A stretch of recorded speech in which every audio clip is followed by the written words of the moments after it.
Robert Murray McCheyne foi o grande pregador escocês. Spurgeon considerava o maior pregador da Escócia do século XIX. Um grande pregador. Faleceu jovem por conta de uma enfermidade. Há um livro do Dr. Martyn Lloyd-Jones chamado Pregação e Pregadores, um clássico. Esse livro precisa ser lido de capa a capa. Nessa obra, Lloyd-Jones comenta o ministério de pregação de Robert Murray McCheyne, que sacudiu a cidade de Dundee pregando o evangelho. Ele diz assim, vou ler para vocês. É o comentário geral que quando aparecia no púlpito, mesmo antes de dizer alguma palavra, o povo já começava a chorar silenciosamente. Por quê? Por causa deste elemento de seriedade. Todos tinham absoluta convicção de que ele subia ao púlpito vindo da presença de Deus e trazendo uma palavra da parte de Deus para eles.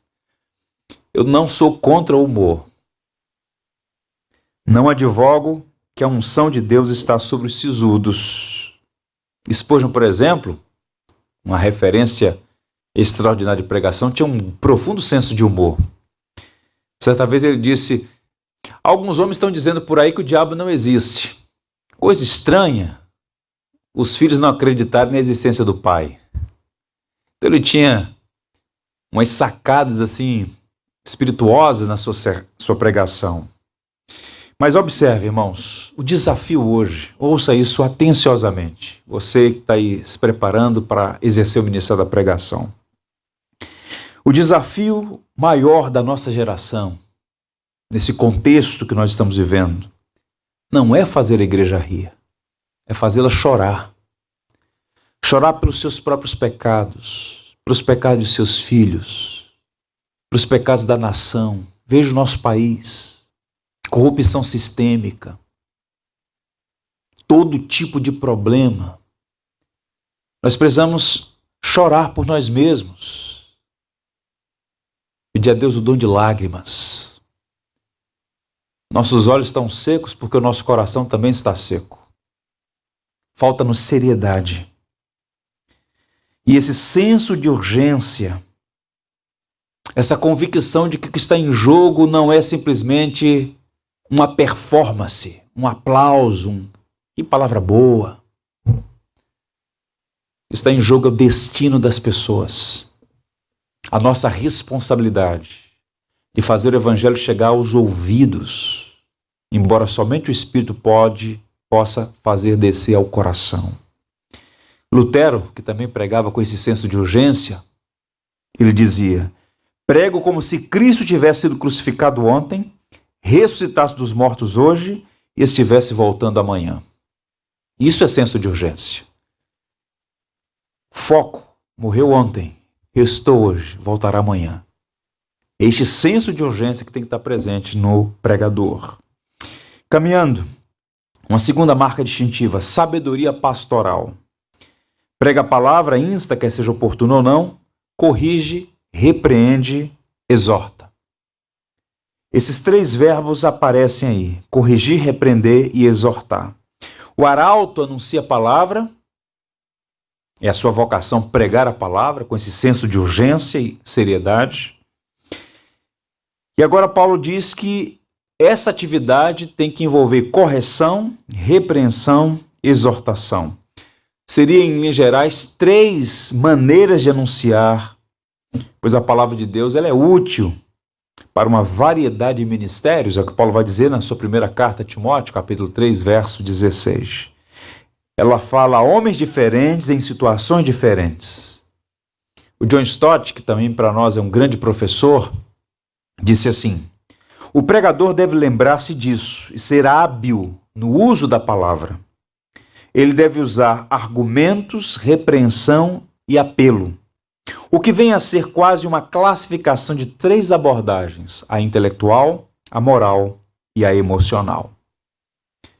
Em outras palavras, a mensagem precisa ser equilibrada, daí eu uso a expressão sabedoria pastoral, equilíbrio. O mesmo cajado que repreende também consola. Corrigir e repreender denota a necessidade de confrontar o pecador, de expor a verdade com autoridade, mas ao mesmo tempo ser misericordioso, compassivo, amoroso, paciente, como nós veremos. O que falta por vezes na pregação é o equilíbrio. Nós encontramos pregadores que só sabem, abre aspas, bater na igreja. Toda mensagem é dura. Toda mensagem é corretiva. A impressão que as pessoas têm é que Deus está sempre irado contra elas. Nunca há uma palavra de encorajamento, de consolo. Por outro lado, alguns nunca falam daquilo que é indigesto. A mensagem é muito açucarada. É sempre o que é agradável, palatável. O pregador tem que ser equilibrado. Na Bíblia nós encontramos coisas deliciosas, doces como mel, mas há coisa indigesta. Então essa dieta balanceada, essa sabedoria pastoral da pregação equilibrada tem que estar presente. O pregador tem que conhecer o seu rebanho, conhecer as pessoas para as quais ele está pregando e, sob a orientação de Deus, equilibrar a mensagem. Warren Wiersbe, que teve o privilégio de pregar toda a Bíblia em sua igreja, no sul dos Estados Unidos, ele disse assim: se condenarmos sem oferecer qualquer remédio, colocaremos mais fardo sobre as pessoas. Se encorajarmos o que devem ser repreendidos, vamos ajudá-los a pecar. A pregação bíblica deve ser equilibrada. Eu percebo que falta equilíbrio. Precisamos ser pregadores equilibrados, sensatos. Na segunda carta de Paulo a Timóteo, lá no capítulo 2, voltando um pouquinho, ele diz assim: ora, é necessário que o servo do Senhor não viva a contender, e sim deve ser brando para com todos, apto para instruir, paciente, disciplinando com mansidão os que se opõem. Observe o equilíbrio. Tem que ter disciplina.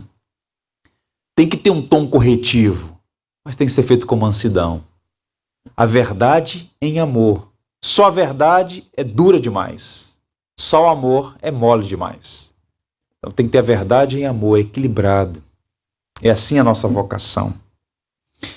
A palavra exortar aqui vem da raiz consolar, que significa encorajar. Então a igreja precisa corrigir e exortar, corrigir e consolar. A igreja é um grande hospital. Em nosso meio há pessoas que padecem de todo tipo de enfermidade na alma. Tente imaginar dois cenários. Existem aqueles de coração duro como uma rocha. A mente já está cauterizada, o coração empedernido pelo pecado, espírito refratário à verdade, entra na igreja, participa da vida da igreja, do culto público, da ceia, mas uma vida errada, torta. Ele não consegue mais ser incomodado. A palavra de Deus precisa perturbar essa alma, ele precisa ser afetado pela espada da lei, para que possa buscar remédio no Evangelho. O Evangelho é cura para quem foi golpeado pela espada da lei. Por outro lado, existem pessoas perseguidas pelas dúvidas, atormentadas pela culpa, oprimidas pelas circunstâncias, elas precisam de encorajamento. É aquele indivíduo que já se arrependeu, mas não consegue lidar com aquelas decisões e escolhas erradas do passado. Estão sempre se questionando, será que Deus me perdoou? Remoendo-se certas situações. Ela precisa ser encorajada, encorajado. A graça de Deus é maior que a nossa iniquidade. Se confessardes os vossos pecados, Ele é fiel e justo para vos perdoar os pecados e purificar de toda justiça. Então, como dizem os puritanos, a pregação deve perturbar o tranquilo e tranquilizar o perturbado. Tem que ter esse equilíbrio. De modo que ela sacode o pecador impenitente e chama ao arrependimento, e ao mesmo tempo ela tranquiliza aquele pecador que, trêmulo, não consegue ser abraçado pela graça, porque acha que tem que fazer alguma coisa para merecer o perdão. graça e amor que não merecem. Nós fomos amados apesar de não amarmos a Deus, né? Ele que nos amou primeiro, diz o texto bíblico. Pois bem, o pastor precisa ter a postura de Amós, boca de profeta e coração de pastor, equilibrado. Terceira característica, paciência amorosa. O verso 2 ainda diz assim: prega a palavra, insta, quer seja oportuno ou não, corrige, repreende, exorta com toda longanimidade. A palavra longanimidade aí, né, é paciência, é macrotomia, é a ideia de ter o ânimo esticado, a paciência. Ele tem que ter senso de urgência, ele tem que ter sabedoria equilibrada aí para transmitir a mensagem, mas ao mesmo tempo tem que ter muita paciência. A gente não está lidando com máquinas, mas com gente. E gente é diferente uma da outra. Há muito pastor, muito pregador que não consegue ver isso, não consegue entender isso. É cáustico demais, bruto demais, ansioso, apressado. Crianças plantam hoje e querem colher no outro dia. O agricultor maduro, experiente, ele sabe que é um intervalo entre o plantio e a colheita. Tem que ter paciência. Se você quer ser um pregador, um pastor, você tem que ter paciência. E paciência é uma virtude importante, mas difícil de ser cultivada. Porque a nossa natureza é impelida à pressa. Alguns pastores cedem às pressões do ministério e acabam aderindo à nova moda do momento, né? Ao novo pacote, ao novo enlatado, importado por vezes, para promover o crescimento da igreja, porque ele não consegue ter paciência.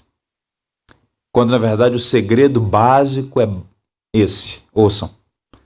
Pregar, orar e perseverar. Tem que ter paciência. Paciência com as pessoas. Eu costumo dizer o seguinte: crescimento é metáfora biológica, não é aritmética, é biológica. Então, das figuras todas que o Novo Testamento usam para falar da igreja, fala da igreja como lavoura de Deus. É um organismo vivo. Um planta, o outro rega, mas é Deus quem dá o crescimento. E esse crescimento é processual, demanda tempo, paciência, processos. O pastor precisa ter isso. Nós sabemos que no meio da congregação há pessoas que demoram mais para aprender, para crescer. Algumas nunca crescem. Adoniran Judson foi nosso missionário na Birmânia. Quando eu penso em perseverança, eu lembro de Judson. Deixou os Estados Unidos no final do século XVIII com a sua jovem esposa. Passou um tempo na Índia, onde abraçou os distintivos batistas, tornando-se ele mesmo um batista, em contato com William Carey, e foi para a Birmânia. Chegando na Birmânia, em 1813, não havia cristãos ali. Ele disse que a primeira celebração da ceia foi ele e a esposa, celebrando a morte e a ressurreição de Cristo. Os 7 primeiros anos, aprendendo o idioma, nenhuma conversão. Tente imaginar isso. 7 anos. Uma das línguas mais difíceis do mundo. Depois, mais 6 anos para ver o primeiro fruto, o primeiro convertido. 13 anos. Sua primeira esposa faleceu, sepultou 4 filhos,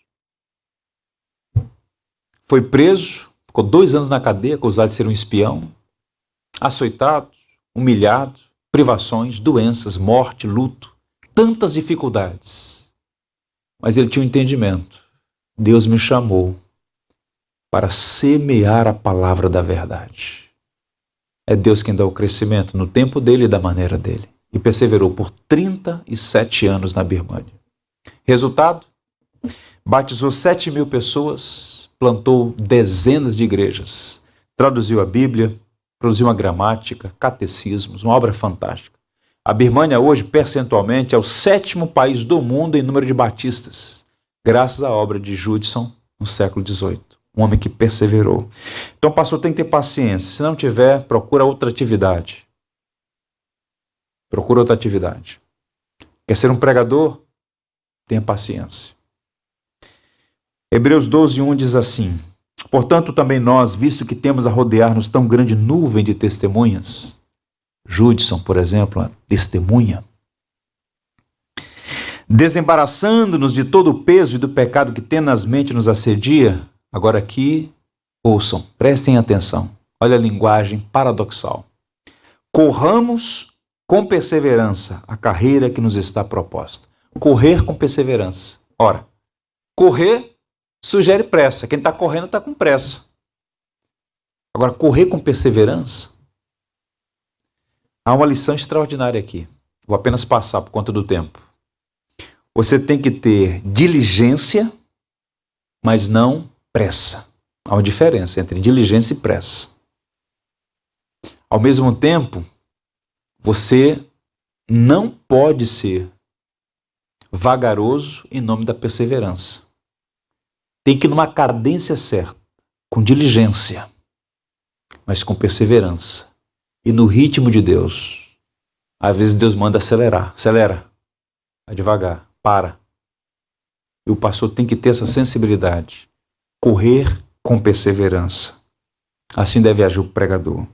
E por fim, eu vou chamar de inteligência cativante.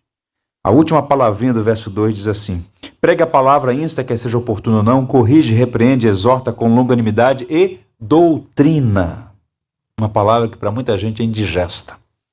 Essa palavra, segundo Charles Dodge, um britânico muito competente, erudito em Novo Testamento,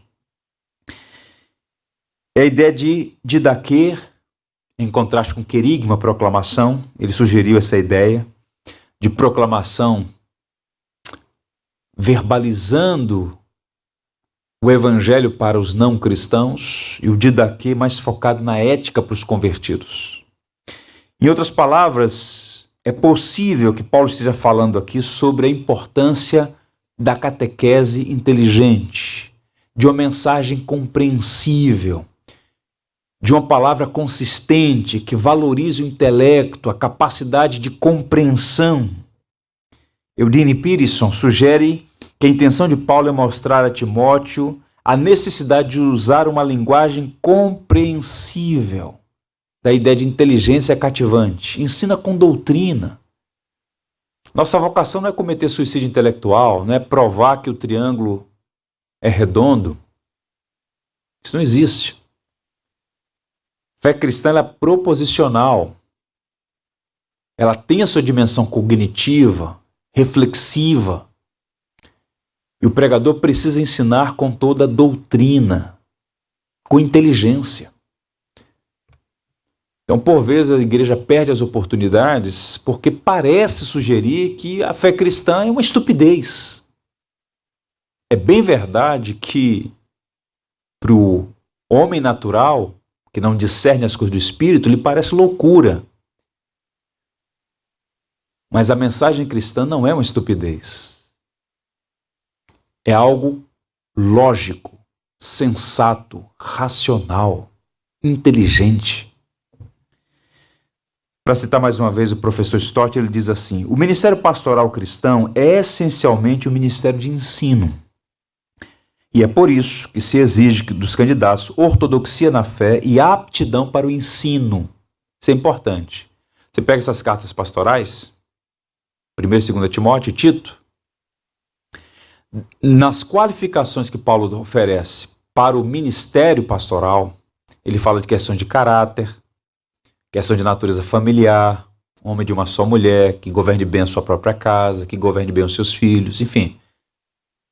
Ele fala de habilidades ministeriais.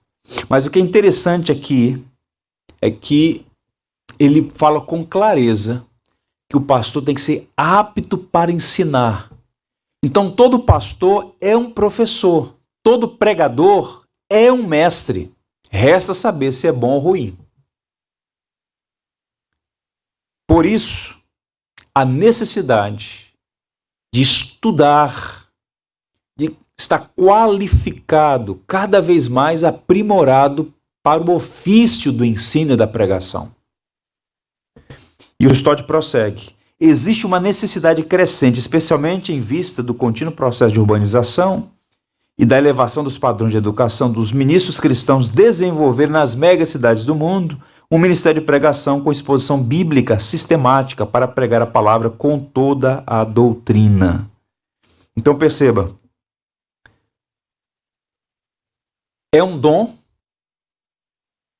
a pregação, a arte de falar em público é um dom, mas é um dom que não deve ser confundido como uma coisa que você recebe e não pode aprimorar. Muito pelo contrário.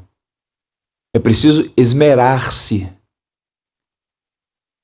estudar para pregar cada vez melhor. Ontem, você pregava de uma maneira, hoje você precisa pregar melhor do que pregava ontem.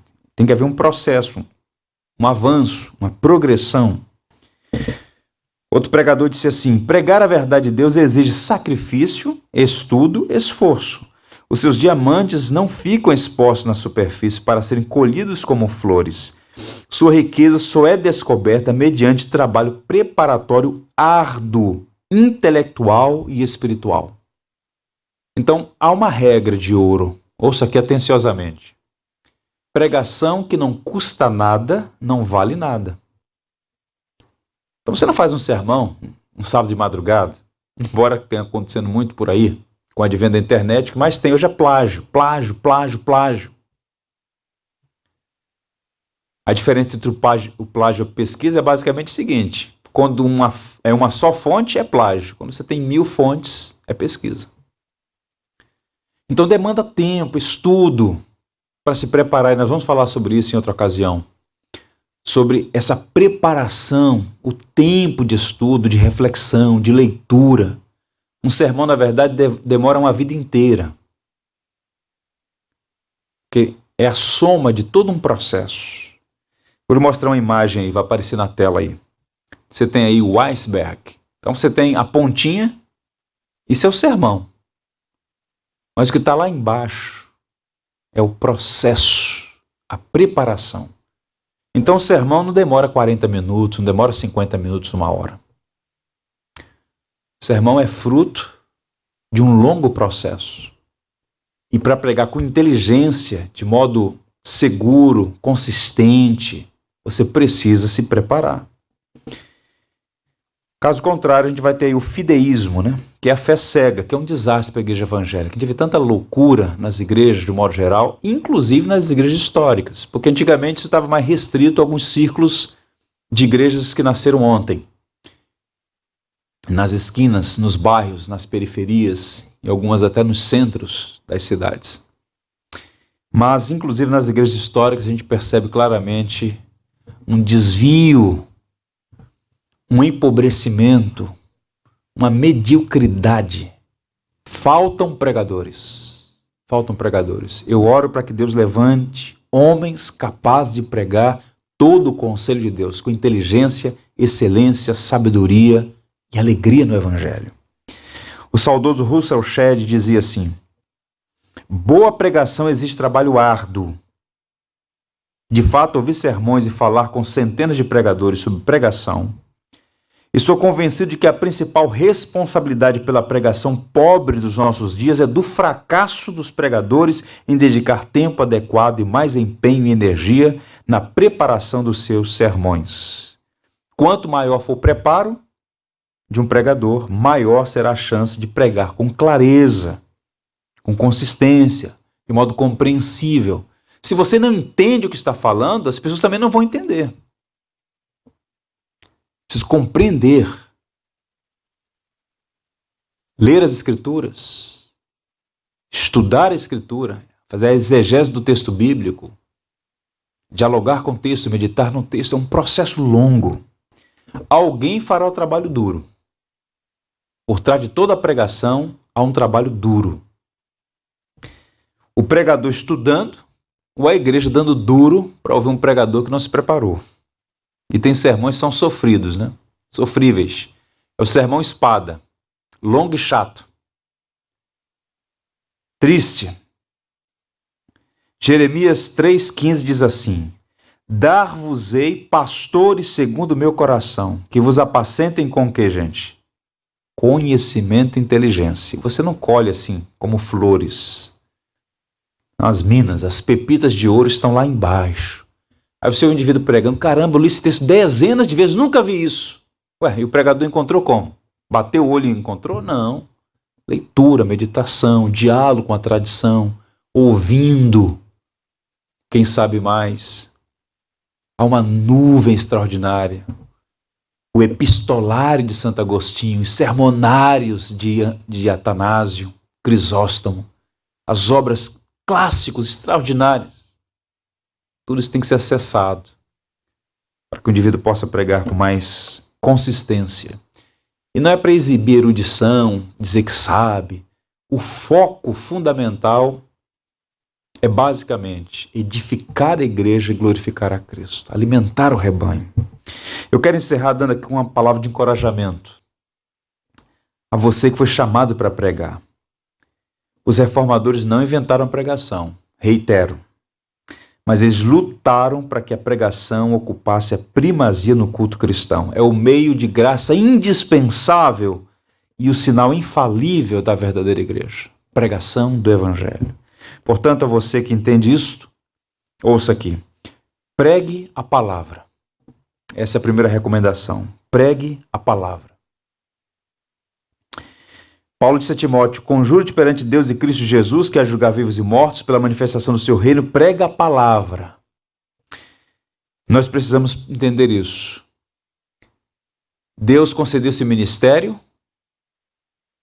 aos homens. Os anjos não são pregadores.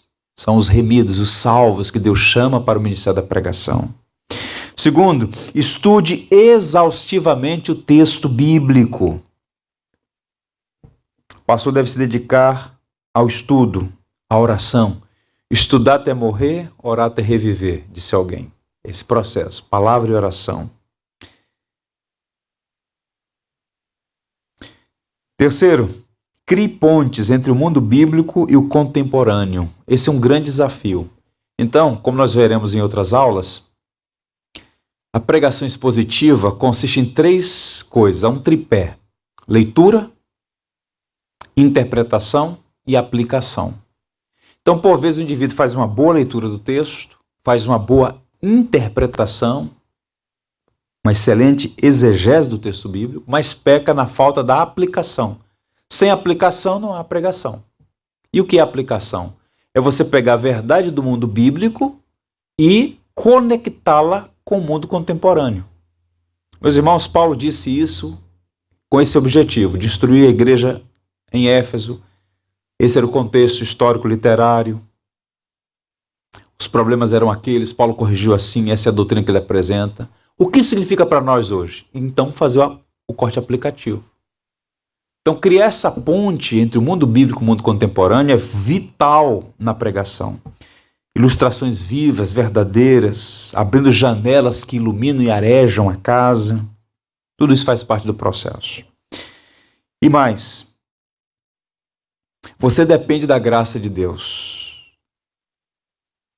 Você precisa do poder do Espírito. Essa é a quarta verdade que eu quero deixar aqui como recomendação. Fale na dependência da graça de Deus e no poder do Espírito Santo.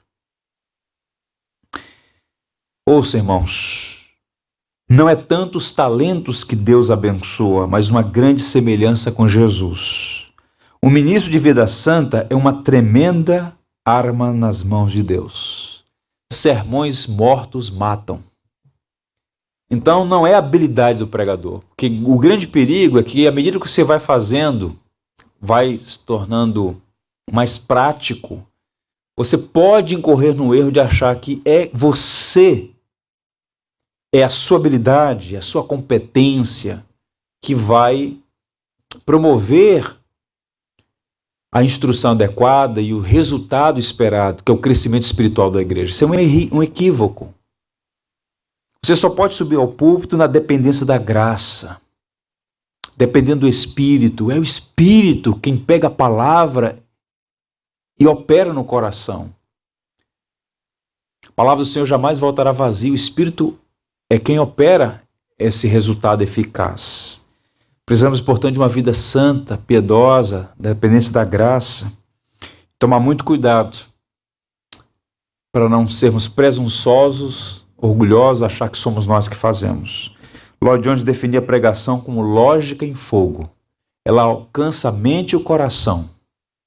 É compreensível, inteligente, e ao mesmo tempo ela é cheia do poder de Deus. É o que o Espírito opera na vida da igreja. O Espírito Santo é atraído à medida que Cristo é proclamado, como a abelha em torno da flor. Ele é atraído onde Cristo é exaltado e pregado. Eu encerro lendo Paulo aos Tessalonicenses, quando ele diz assim: porque o nosso evangelho não chegou até vós tão somente em palavra, mas sobretudo em poder, no Espírito Santo e em plena convicção, assim como sabeis ter sido o nosso procedimento entre vós e por amor de vós. Não é apenas um discurso, é uma mensagem.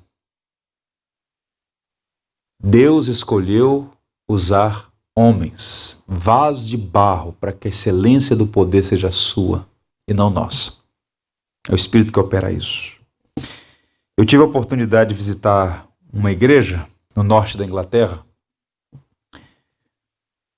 Spitwith, a cidadezinha. E numa capela da igreja de Santa Maria, há um vitral com uma mensagem que é chamada de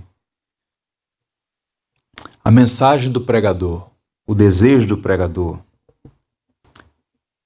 Diz assim um texto: quando eu estiver proclamando tua graciosa salvação, ó, vem dominar meu coração.